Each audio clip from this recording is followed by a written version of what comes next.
Olá pessoal, meu nome é Mariana, quero fazer inicialmente minha autodescrição. Sou uma mulher de pele clara, cabelos curtos, grisalhos, estou utilizando óculos, vestindo uma blusa de cor preta. Ao fundo nós temos uma parede de cor clara com uma estante, alguns livros e também jogos pedagógicos. Nesse momento nós estamos na sala de recursos multifuncionais da escola em que realizamos nossa pesquisa de mestrado. Hoje nós vamos tratar sobre o desenho universal para a aprendizagem, uma abordagem pedagógica que constitui um instrumento de fundamental importância para a construção de uma educação mais inclusiva. Inicialmente vamos apresentar a origem do desenho universal para a aprendizagem. Ele surge a partir de um termo da arquitetura, que é o do desenho universal, que pressupõe a construção de espaços que sejam acessíveis a todas as pessoas, para que futuramente ele não precise fazer adaptações. Então, nesse sentido, quando um ambiente ele é construído,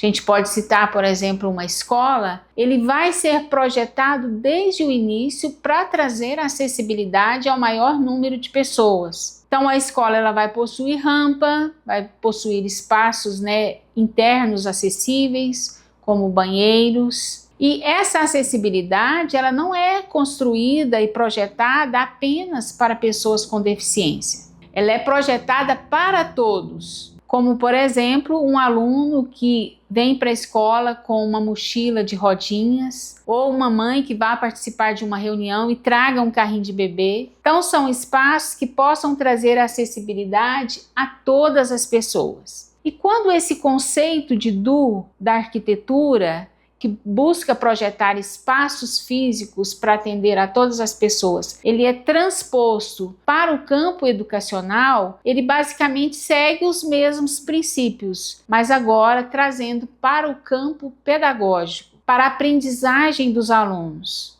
O DUA ele vem para questionar esse ensino padronizado, com metodologias rígidas, aulas expositivas, avaliações sempre padronizadas, sempre avaliações escritas, como se houvesse uma sala padronizada onde todos os alunos aprendessem da mesma forma. Então o DUA ele propõe desde o início um planejamento que ele possa ser inclusivo para que futuramente o professor na sala de aula não precise fazer adaptações. Então, dentro desse contexto, o desenho universal para a aprendizagem, ele entende que as salas de aula elas são plurais e diversas e que os alunos não aprendem da mesma forma, portanto não respondem também da mesma forma e não se engajam do mesmo jeito. O desenho universal para a aprendizagem, ele se fundamenta em estudos científicos. A neurociência, ela já nos diz há muito tempo que nós não aprendemos iguais e que quanto mais o nosso cérebro é estimulado, mais ele desenvolve.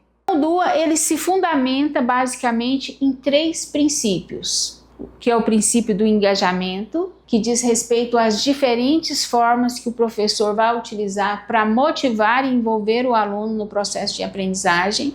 O princípio da representação, que está relacionado à forma com que o professor ele apresenta o conteúdo para os alunos na sala de aula, e isso deve ser considerado, essa sala, como heterogênea e como plural, e dessa forma, a apresentação dos conteúdos, elas devem ser diversificadas. E por fim, a ação e expressão, que diz respeito à forma com que o professor vai permitir que esse aluno apresente o que ele aprendeu. O DUA ele é uma proposta que vem questionar esse ensino tradicional e que muitas vezes ainda permanece nos ambientes escolares e que precisa ser questionado. Então aqui a gente tem uma imagem onde mostra como é o nosso sistema de ensino, que ele não considera as diferenças. Embaixo uma imagem que trata justamente sobre a proposta do DUA. Então esse ensino, na maioria das vezes, ele é pensado para um aluno padrão, como se a sala fosse homogênea,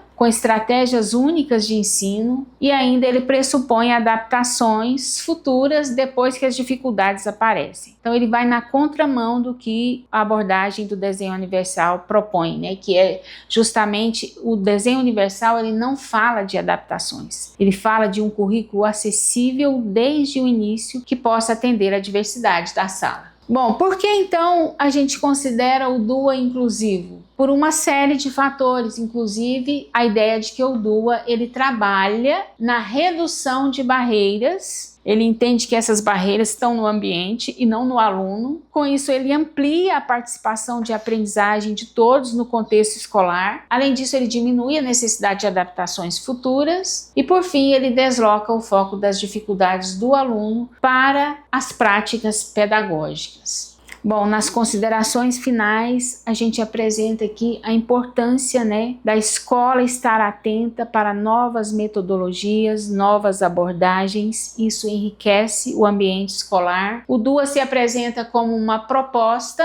É claro que as propostas novas, elas acabam tendo uma certa resistência, existe um certo receio, até porque, né, o DUA é considerado por muitos como incompatível com o nosso sistema educacional, que ainda se pauta numa escola com atividades padronizadas. Nosso sistema de ensino ainda é meritocrático e estimula a competitividade, e muitas vezes se pauta apenas em atividades conteudistas, e outras dimensões do aluno, como social, afetiva, elas muitas vezes são deixadas de lado. O próprio Vygotsky já nos falava, né, que nós não somos apenas uma unidade intelectual, nós somos uma unidade afeto-intelectiva e que precisa ser considerada nesse processo de educação, no processo de construção do conhecimento. Para finalizar, convido vocês a participar do nosso quarto e último módulo, que trabalha o ensino colaborativo enquanto planejamento compartilhado entre os professores e uma ferramenta importante